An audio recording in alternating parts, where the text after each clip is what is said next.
I put 4 for the bows, and then I put 4U and Nana. My grandma passed last year, so I always dedicate something on my body to her every game. Last game I put 4U2 Nana. I mean, since and it kind of flowed, for the bows, for Easley, and also for my Nana. So I usually try to put my fallen soldiers on me somewhere. They're running backs. They like to run downhill. They try to hit the hole. So we're just gonna make sure we're standing in the hole when they try to hit it. So 400 games this year. How much of a challenge is this? Anytime you're facing a back that's been going for 100 yards or 1,000-yard previous year back, anytime you face a good back, it's a challenge.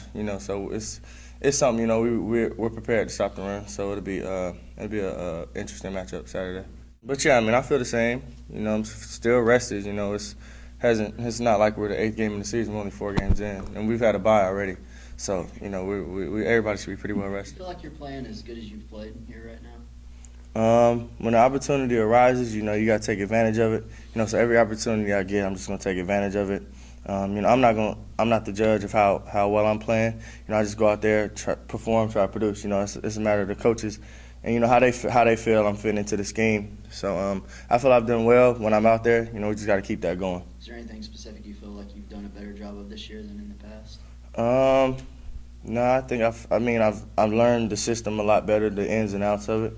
So I know what somebody else is doing, so I know where I'll go or what they're supposed to be doing, or I know how to correct them and get them into the right spot. If I start catching balls, though, it'll be a lot better. So all that talk of dirty, if somebody's trying to come block you, if you don't let them get into your body, there's no way they can block you. Using good hands, keeping them away from you. Anything he would try to do if it was dirty, it'll be negated because he can't even touch you. So. Danny said it seems like they also talk a lot after the plays to try to get under your skin. That's fine. You do that too, so. So we'll have a lot of fun. Do you have to try to hold yourself back in so you don't go No. too far? Nah, because that's how I've always played. I've always played with a lot of emotion.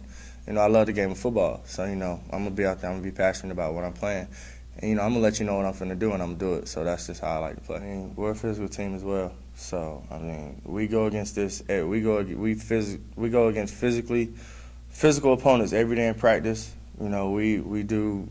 We bang in practice. Not on Thursdays and Fridays because it's close to the game. But we bang all the way up until the week of the game, too. So it's not going to be nothing we're not prepared for. It's been a little minute. It's definitely a different atmosphere in that stadium at night.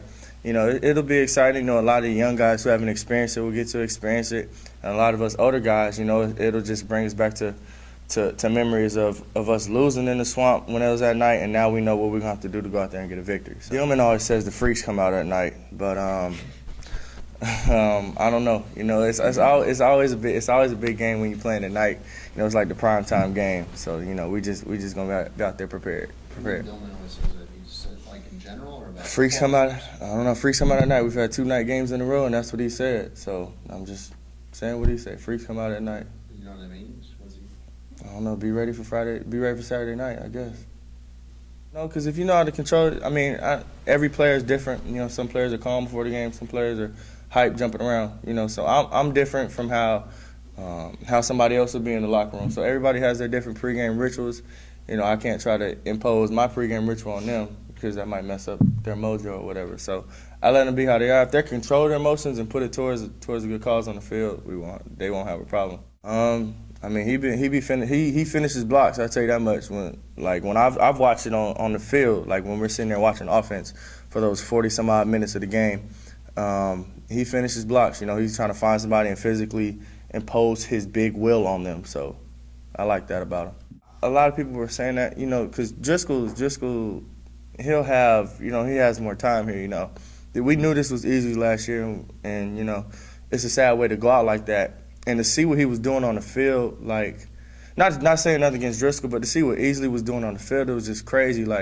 I know teams on the other side were just trying to game plan how they were going to stop him. I heard teams were putting 3 blockers on him, trying to chip him or whatever. So, it was just detrimental. And knowing that it was going to be his last year and the way it happened, it was just, it's just something, that didn't sit too well with us. But, playing for him and doing it the right way by him is what we're going to do. Go out and play like he played, which was very angry, very aggressive, and finishing the opposing player and making them completely quit by the end of the game. So that's what our goal is to do. Who's going to pick up the combat role? The whole team, the whole defense will.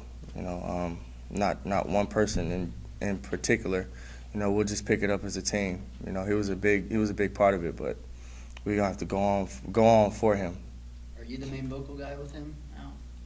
I wouldn't say the main. I mean, we got a team full of talkers. We got a defense full of people who all can lead. I run my mouth every now and then, but I'd say as a defense, we all are a talkative bunch. So we all do our fair share of communication. I had no idea until I saw it sitting on the plane, and I just saw it, looked back at it. It was like, okay, the doll's on the plane, and then so that was it. I believe it was in Gator Walk as well. So I know he was sitting in the back behind me, and I kept my eye on him a little bit. But besides that, that's it. I had to make sure he didn't get up and walk or anything. That Brent Pease took the quarterbacks on a nature walk Saturday. No. He took them out, showed them about some trees and bushes. I'm not making this up. This is the first year hearing of it. I'm not a quarterback. I wouldn't have went on a nature walk somewhere I don't know. No. I'm curious if the defense ever does anything fun No. or informative. No. We ain't taking no risk of running into any bears. So no, we're good. You had any bad run-ins with bears or something? Or No, were you- no, just staying clear of bears.